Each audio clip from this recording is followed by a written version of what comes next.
네, 안녕하세요. 울산 민주시민교육 네트워크에서 활동하고 있는 김정호입니다.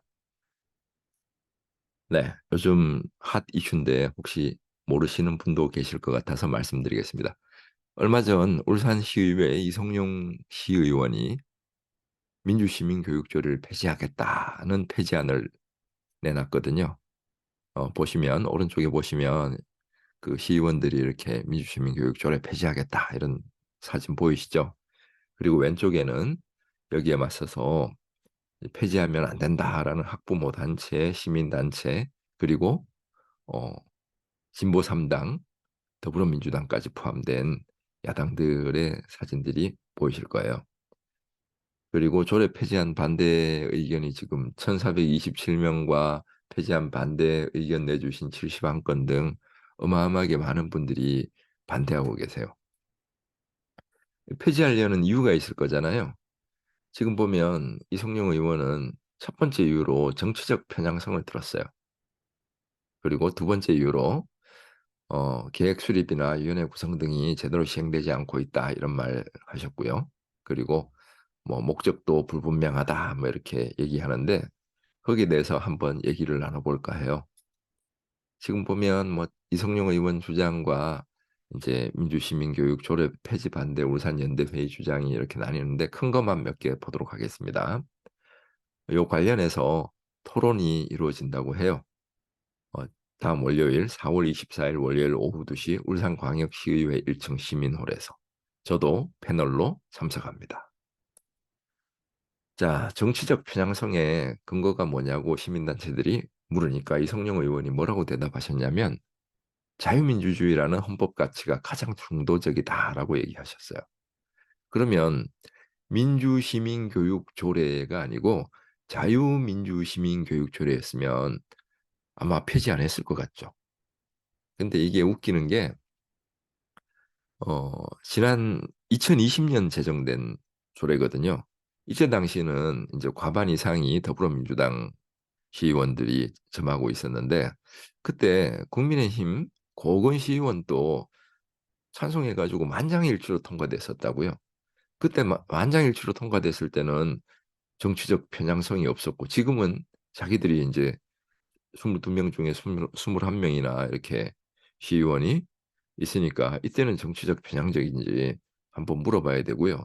더 중요한 것은 사무집행위원회 구성, 교재 집필, 강사 선발 이런 모든 권한이 누구한테 있냐면 지금 김두겸 시장한테 있단 말이죠. 김두겸 시장과 21명의 국민의힘 시의원은 같은 정당이잖아요. 근데 정치적 편향성을 얘기하면 이건 시의원하고 시장하고 서로 생각이 다르다는 것인지 그냥 정치적 편향성 없이 열심히 운영하면 되는 거죠. 그래서 이건 전혀 설득력이 없다. 그리고 또 한 가지 해당 조례와 관련해서 활동이 부실했대요.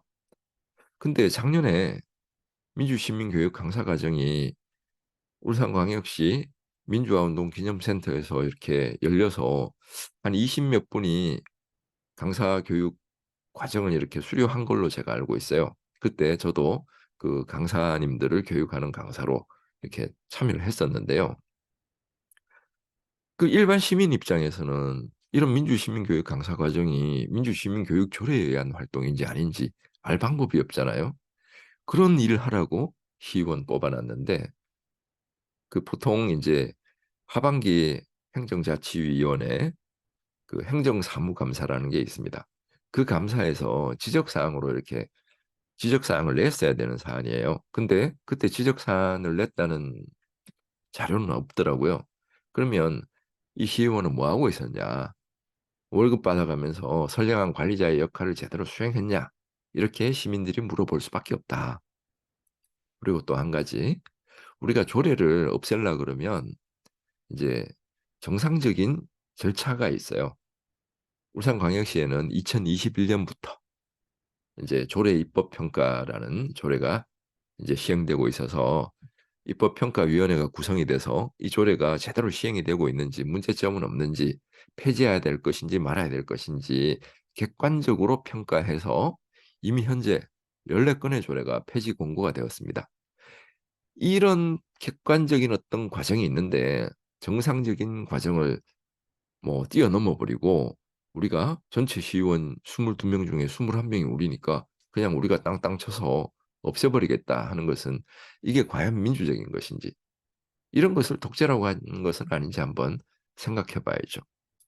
그리고 이건 이제 조례를 처음 만들었을 때 그때도 토론회가 있고 공청회도 있고 이렇게 했었거든요. 그때 당시 찬성 측 패널, 그러니까 조례를 만들자는 패널이 3 분이 참여하셨고 국민의힘 측, 즉 반대 측 패널이 3 분이 참석하셨는데 찬성했던 분들은 전부 다 울산 시민이었어요. 저도 울산 시민, 또 다른 분들도 울산 시민이었는데 국힘이 내놓은 토론자들은 전부 울산 시민이 아니고 어디서 이렇게 모셔온, 특히 극우 개신교 분들이 많으셨어요. 우리가 왜 개신교에도 정말 많은 다양한 스펙트럼이 있잖아요. 진보가 1이고 극우가 10이라고 하면 9에서 10쯤 되는 분들이 오셔 가지고 민주시민교육과는 관련 없는 막 동성애가 어떻고 이런 얘기만 주구장창하다 가셨거든요. 민주시민교육이 뭐냐면 싸우지 않고 토론하는 방법을 배우는 거예요. 그리고 보통 보면 목소리 큰 사람 주장이 제일 많이 이렇게 먹히잖아요. 조용한 사람들의 의견을 어떻게 하면 많이 반영할 수 있을까? 이런 기술들을 배우는 것이 민주시민 교육인데, 민주시민 교육 관련해서 조금 더 인제 고거는 제 전문 분야니까 오늘은 왜 이런 이슈들이 생긴 건지 방금까지 한번 얘기를 해 봤고요. 인제 관련한 것은 내일 또 말씀드리도록 하겠습니다. 네, 고맙습니다.